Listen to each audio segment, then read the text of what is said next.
বলিউড তারকা সালমান খান ও নির্মাতা অভিনব কাশ্যপের মধ্যে চলমান মানহানির মামলায় গুরুত্বপূর্ণ আদেশ দিয়েছেন মুম্বাইয়ের একটি আদালত। আদালত নির্দেশ দিয়েছেন, অভিনব কাশ্যপ সহ সংশ্লিষ্টরা সালমান খান ও তার পরিবারের বিরুদ্ধে কোনো অবমাননাকর বা মানহানিকর মন্তব্য করতে পারবেন না।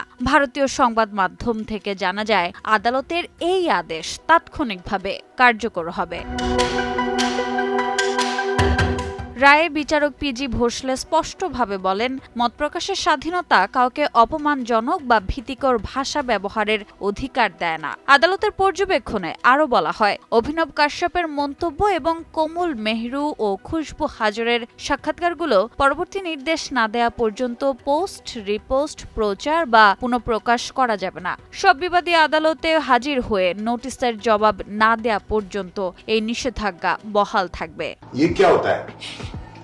और ये क्या होता है, ये कौन से पदार्थ डाल रहा है नाक के अंदर कि ऐसे ऐसे ऐसे।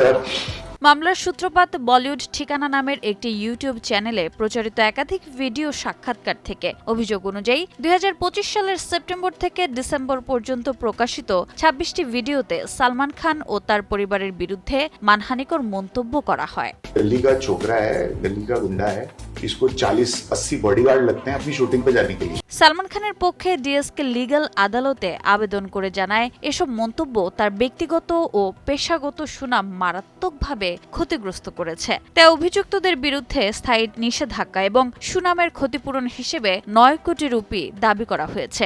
সালমান খান আদালতে বলেন, একজন মানুষের সুনাম তার পরিচয়ের অংশ। মত প্রকাশের স্বাধীনতার অজুহাতে তা নষ্ট করা যায় না। রোজা চৌধুরী, সময় সংবাদ।